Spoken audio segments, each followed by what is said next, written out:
Welcome. It's been a very long year, as you all know. I'm so glad that you're all here today. It's nice to see people back, and I hope it's okay that I'm taking my mask off to speak, so I'm not mumbling. I want to welcome you to our Fairfield Art Association Membership Awards event to celebrate art and our exhibiting artists. I'm Suzan Kessel. I'm volunteer director. After a year of pause, we begin our 55th year. We look forward to continuing our focus on bringing art to the community with our main gallery exhibits and receptions, children's art camps, art classes, new ideas. We have a suggestion box where you walked in by the membership. We want some of your ideas of things you'd like to see us do, whether they're shows, exhibits, events, paint-ins. I think we want to have a paint-in later on in the summer. We also have a place in our gallery now for your art business cards or just business cards, so we can promote you as members. And also, if you are a member and you have artwork, we want your artwork in our sales gallery to brighten our gallery, and if you have some there to pick up and exchange and bring us some new. It's starting to get busier here at the Arts and Convention Center. AEA is now in our building for weekly meetings. We are booking weddings for summer and fall. Our artist series is starting in the theater again in September. And with all the shots, and I actually had COVID, so between that and today I got my second shot. Hopefully I'm not going to get sick and my daughter has to take over. No, I'm happy that things are looking up and looking brighter. I want to introduce our current board members. Makenzie Champ, my daughter. Treasurer Deb Doyle, somewhere over here. And she's here and she can take your dues today. Last year was a hard year for dues. A lot of people slipped, and that's okay. We're starting a new year. Eileen Hawthorne, David Kramer, Werner Elmker, and Alexis Clements is our newest board member. I'm very excited to have her today, and you'll hear more from her. Not here are Jan Bork, John Preston, Kella Tschopp, and Holly McDow, and Matt Johnson. And Wyndi Rutledge somewhere back there, she is our sales studio staff and all-around helper. Couldn't do it without her. Keeps us going, open every day, Monday through Friday, from 12 to 4:30. And any special time if anybody needs to come in, other than those times, just give me a shout and I'll be here. Yeah, let one of us know if you need to stop in, get something, and we'll do it. So, are there any past board members here? Raise your hand. Yes, Elaine, Dawn, Mark. Thank you for being a past member, and I know some past presidents are probably here.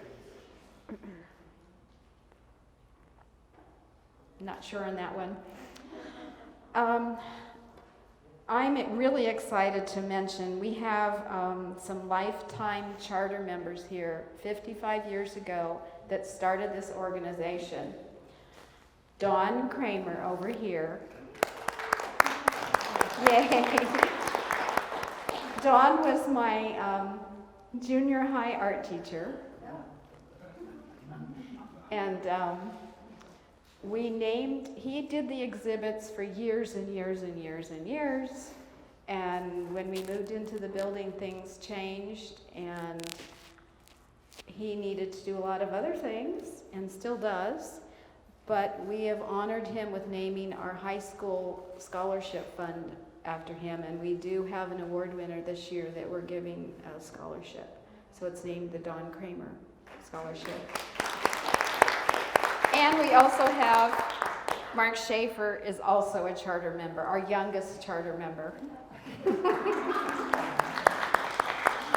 The other charter members that we still have are Bob Glocke, Gary and Ann Cameron, Larry and Janet Nash, and then our most recently deceased, Bob Tree, was a founder, and he passed away just a few months ago.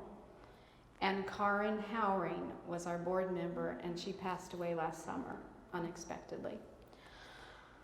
So, I want to first have David Kramer and Makenzie Champ tell you about, I guess we're still calling this our 11th annual, because it didn't happen last year, our summer art installation. So just a reminder, because we told you about it last year and didn't get to do it. Let me say. Yeah.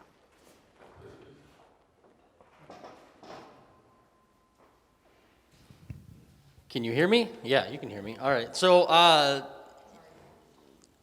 we did this last year. So if you were here, this is just kind of a repeat, but we didn't get to do the project. So this year we've got the same items. There's the 4 different types of glasses. This year it's 2020 vision, or 2020 in 2021, a better view. So we're hoping that it is a better view. A couple quick notes of information on these. If you're interested, we've got these in the studio. You can come pick up. Do you know how many we have still? I think 4. We have 14 people that have taken them to do them, and so that means we have 6 left that are still available. Should be a fun project. I think there's a few people that haven't picked them up yet. One thing to note, the way that we'll be bounding them, there'll be a hole, and I don't believe the hole is drilled in the wood yet, so we're going to have to probably do that after the fact, so don't really decorate or glue anything. I mean, you could paint there, but just know that there's going to be a hole that a bolt goes through. Other things, if you're adding things, you know, you want to kind of think about balance. If you added a bunch of stuff on one side and not the other, then that might cause enough problem that if it was really heavy, it might be an issue. A little unbalanced is okay. Yes, as long as we're not taping, 50 pounds to one side. Unless that's your artistic. Otherwise, that's about it. There's sheets on a table up there. We would need these back between June 1st and 3rd, so they're ready to be installed for the 4th of June. Anything else for the other cause? No, Susan made this great poster with some examples of how to design them or embellish them so that they're creative in different ways other than just painting. So we look forward to whatever submissions we get, because every year we get so many different things that we would have expected. So it's always a fun project. Okay. Thank you. I know one of the ideas also is that you can actually, when they're in place, do selfie pictures.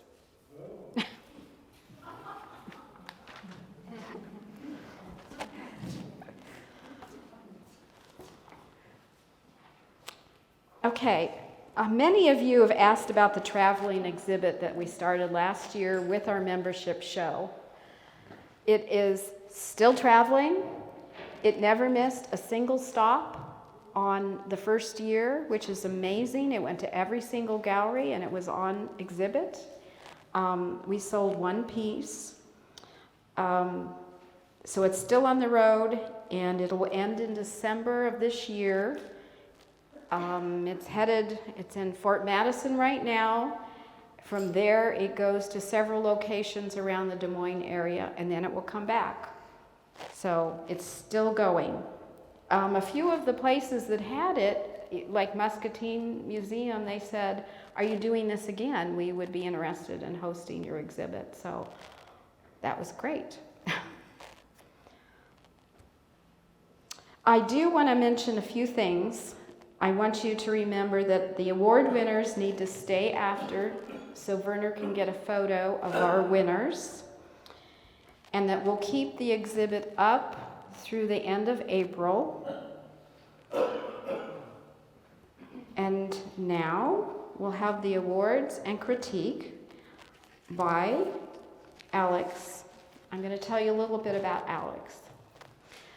Alex Clements is a photographer and member of the faculty in the Visual Arts Department at Indian Hills Community College. She's originally from Missouri. She began her career in Denver, Colorado before moving to Fairfield, Iowa. Alexis' photographic projects culminate into books that investigate the relationship where words and images converge, where memories become mythologies, and how environments contribute to personal narratives. Alexis has exhibited her photo books in Los Angeles, Atlanta, and Athens, Greece. The Fairfield Art Association is excited to have her on our board. Welcome, Alexis. Thank you.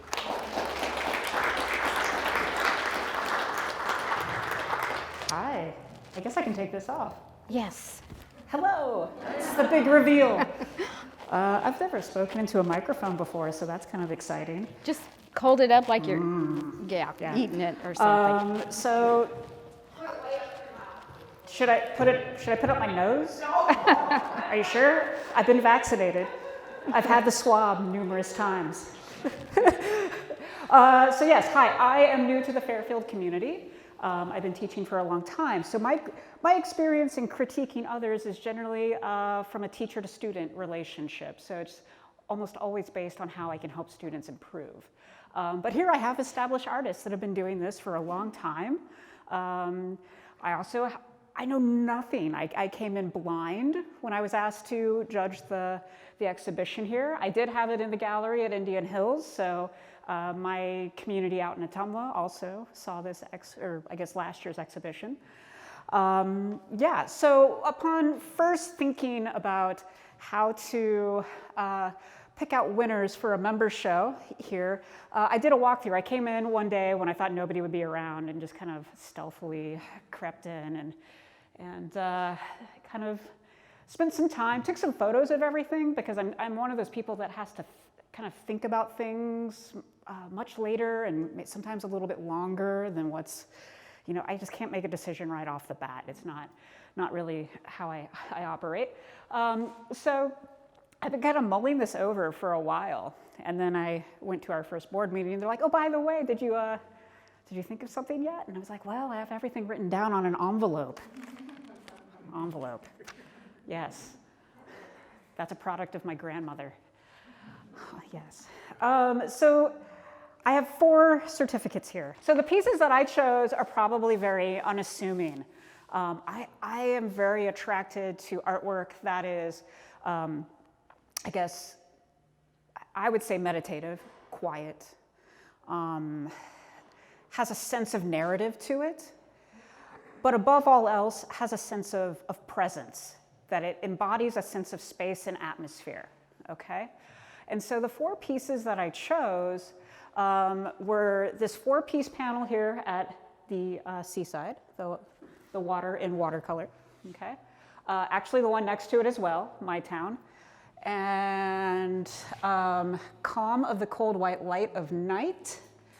And even though this one seems a little out of place, I chose Hell Hath No Fury, like a woman scorned, okay? So it wasn't just about atmospheric places, but also a mental sense of place, which is where I put that particular piece, okay? I would say all of these are a little bit different. I really enjoyed the 4-panel narrative. It reminded me of some place that I had been in some distant past or memory. And anything that generally conjures up that kind of feeling are things that I'm inherently attracted to. And part of that is the use of color. We alternate between warm and cool colors. We don't have any discernible identifying features. We don't know who this person is or where this seashore is, but we get the romantic quality of it, okay? There's a poetic aspect to it. And that's what drew me to this 4-piece narrative panel. Next to it, it's entirely different. It's not similar at all. But again, it's called My Town. So the title is really important to a piece like this, Okay, it tells us something, even though it's somewhat abstract, it's very geometric, it's almost like a piece of graphic design. Okay, the colors, maybe there's some similarity in the two pieces here in terms of a color palette. They're both very muted. There's this contrast between warm and cool colors. But I like this reinterpretation of what my town could mean to somebody, okay? So it comes down to its basic shape, its positive and negative space. But for this, I see this almost like luminosity of light, you know? Each of these kind of yellow, pale yellow colors just makes me think of like a city light in some ways. And I really enjoyed that effect to that piece. And then when I came down here to John Preston's piece, this basically exemplifies my relationship to Fairfield. Since I moved here during a pandemic, I have a dog. I take that dog out for a walk. Wee hours of the morning and into the night, being trapped in this brutal, brutal winter we had. And this is what pandemic was like after moving to a new community and not knowing anybody. It's being on the outside, okay? It's a little cold, but there is something homey about this piece. It's at a distance. It feels familiar, okay? If you look, there are just subtle things, again, little bits of light that tell us that there's some kind of inhabitation there. You can imagine yourself in that house, and how many houses look exactly like this in this community, okay? They're all a little old. They all have their own character. Sometimes I feel like they just come out of like this place suspended in time, right? And this definitely has that essence of time suspended. And so that one just kind of spoke to me, just because it just feels like where myself and maybe a lot of you guys have been over this last year. And then our last piece that I chose was this one that seems unfinished because the canvas here is not gessoed really, it's still kind of raw. We just have the silhouette of a woman.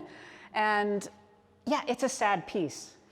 A friend of mine was just stopped by to kind of take a look at the exhibition. That was the first thing she said was, "That's really sad." And I'm like, yeah, but sad's not bad. You know, there's nothing wrong with that. There's a beauty in melancholy, and sometimes we have to embrace those feelings. I do like the sense of isolation in this piece. I mean, I can't speak for Jessica Kirby as far as the inspiration, but I'm sure there are moments where we feel like this. And again, if you haven't kind of gathered at this point that I'm generally attracted to artwork that makes me feel, that makes me have empathy or put me in somebody else's shoes or something of that nature. I like the muted color palette in this. It's very subtle, but there are very, very lovely shades of kind of rusty reds and browns in there, contrasting with our blues. Colors are very psychological for us. Her gesture, you know, yeah, she's on her way out. She's slightly hunched over, but she's moving forward, okay? So those are just some attributes of these 4 pieces that really drew me to them. Now, the rest of the work is all pretty amazing. It tells me a lot about your guys' community as somebody that's very new. I see, you know, very colorful things. I don't know, colorful art doesn't get as much credit as it should. It's happy. There's a lot of texture here. We have a lot of textile pieces. You know, we bring things back to kind of our folk crafts with those, which are nice. I kind of appreciate when we have something maybe different than painting. There's a lot of painting here. Not that painting's bad. It's nice just to see a little more variety. And so it was very exciting to kind of see this that has a tactile feel and a colorful nature. Anyone know where this is? Anyone know where this photograph was taken? I don't know. We have a lot of lakes here. And I'm always like curious where things are. Again, just a lovely, lovely reflection. We have, you know, that kind of mirrored image going on, a lot of positive and negative space. Again, very warm tones, warm tonalities. I think I just learned a little bit more about this.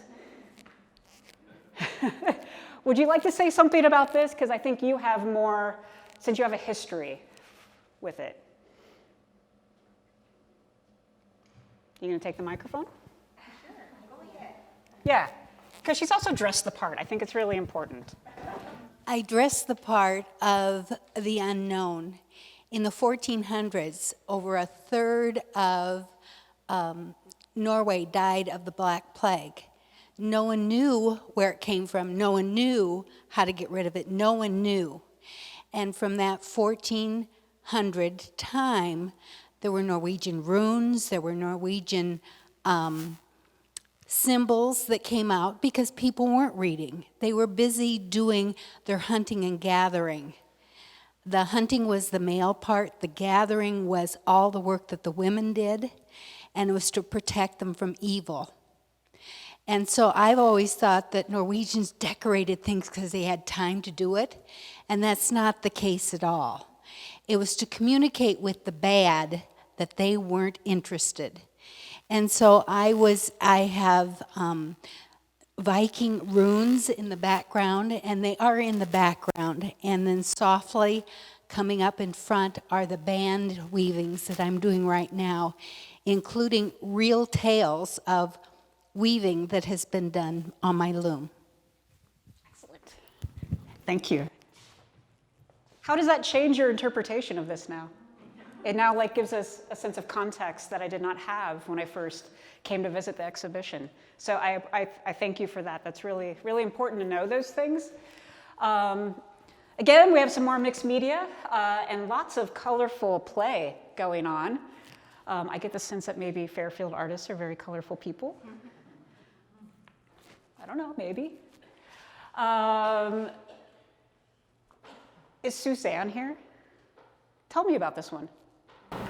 Well, it has a lot of symbolism Okay. about what is going on right now. This cold transition and change, this massive change that is going on Okay. with the United States, it's all over the world. So it's breaking up of the old paradigm. That's what the cup represents. The butterfly and the dragonfly represent good and evil. The butterfly being good, the dragonfly being evil. So there's kind of a play between those two. Nice. Good and evil. Excellent. I initially wanted to think that maybe the butterfly was kind of a reference to concepts of death, just because what a Mexican culture that is could be an ancestor. Traveling. I like dragonflies. They may be evil, but I like them. So. This piece is so sweet. It's amazingly sweet. For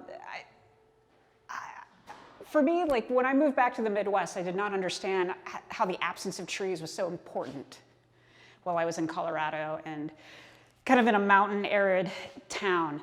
I just miss trees dearly, and that also meant birds that were attracted to them or roosting in them. It is so great to wake up every morning and hear this. So when I look at a piece like this, I instantly get an auditory kind of sensation from it.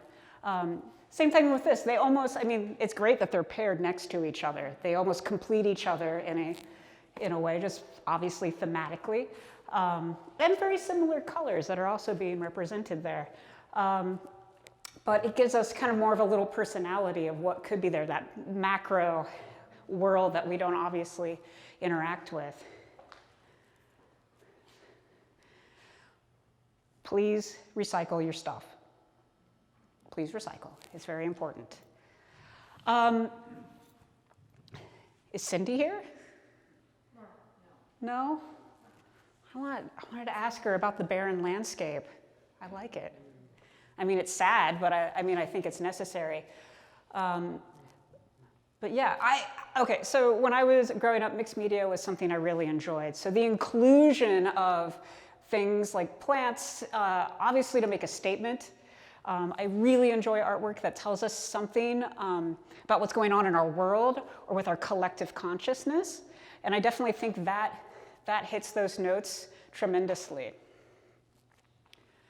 The texture in this piece, I think, is really great. I love seeing this gradation between these kind of dark blue going down to the I guess, the aerial or atmospheric perspective where things get a little bit lighter.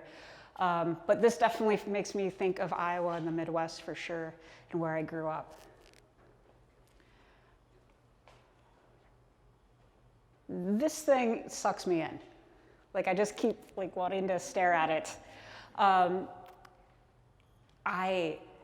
don't even know what to say other than it's hypnotizing. It is incredibly hypnotizing. And it also looks like somebody's eyeball.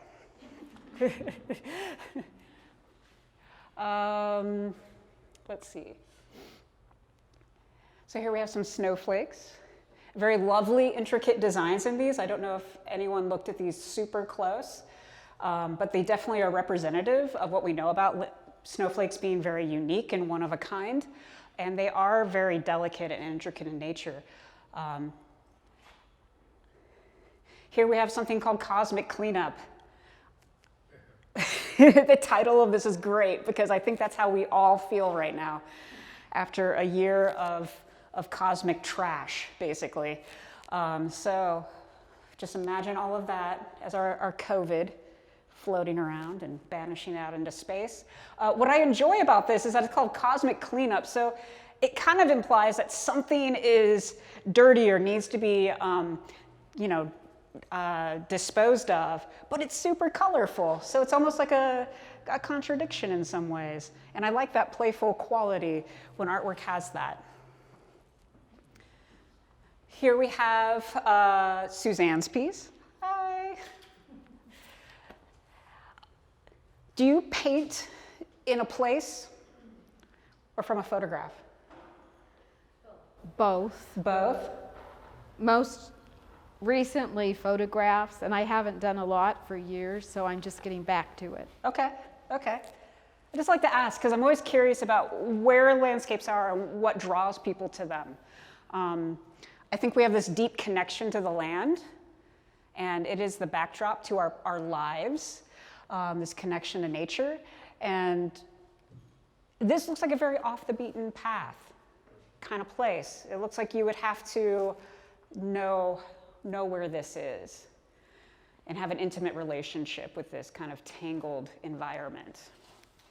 Does it have a personal meaning for you? I love trees. I think I could just paint trees. They just have such great shapes, and every single one's different, but their species are the same, and I just love them. Absolutely. Well, I really enjoy your subtle use of bright colors. It's like the trees themselves are kind of in these muted shadows, but then I usually the highlights kind of start out painting in bright orange, bright blue, and maybe some yellow, and then come back with the other colors. Good. All right. When I was a kid, I used to shear sheep. And this just reminds me of my childhood. It's just a sweet memory. And the texture of the sheep. And I like how this looks like something I could essentially kind of pet. The one above it, this was a hard one for me because this one was one that I was definitely kind of leaning on when I first came in. And again, it has that atmospheric quality that I'm attracted to, that sense of space and these like looming clouds, but it's also the essence of the sublime, okay? Where we have this awe-inspiring, beautiful landscape with something that looks very frightening and destructive at the same time. I personally really enjoy still life. There's just such a long tradition of still life painting. But what's really interesting about this is how we're incorporating this use of a frame that also blends into the subject matter, as if we're looking through some kind of primitive cabinet.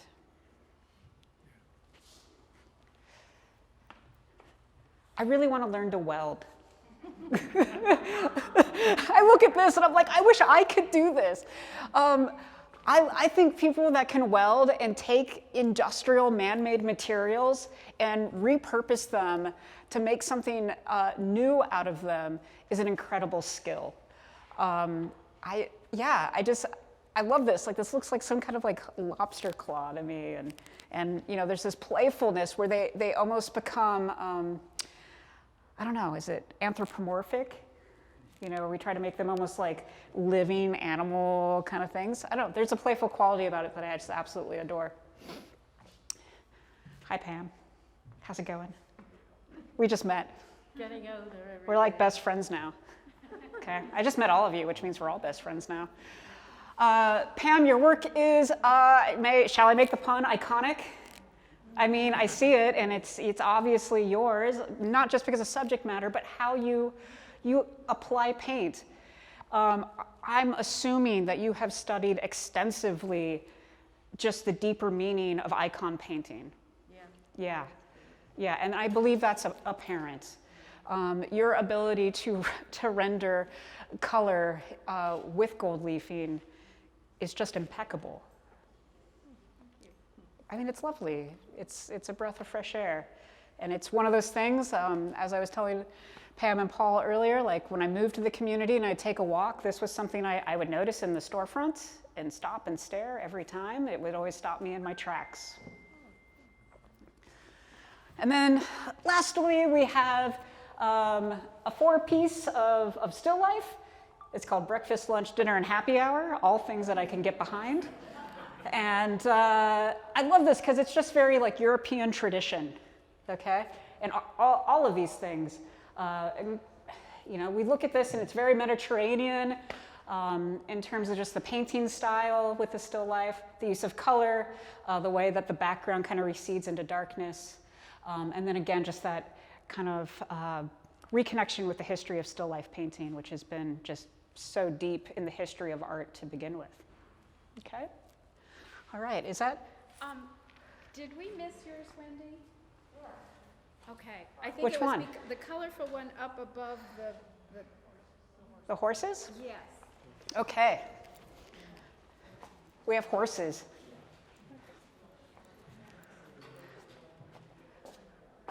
So we have a photograph of horses. Obviously, we might have done some post-processing with this one. The horses look almost infrared, very thermal, okay? They're like glowing.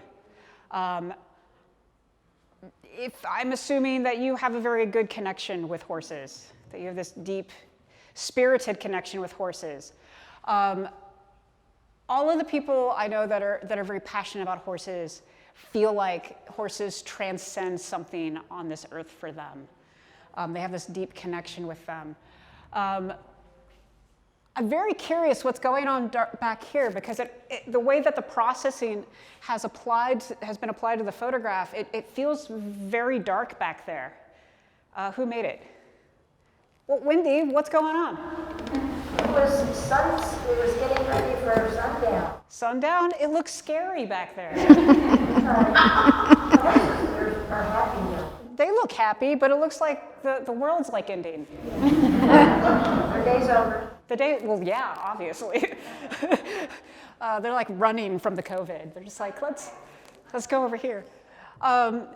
It's good. We have 2 horses on the rules of thirds, right on the vertical thirds, which is nice. So we have kind of this mirror image that is also a partnership as a unified whole.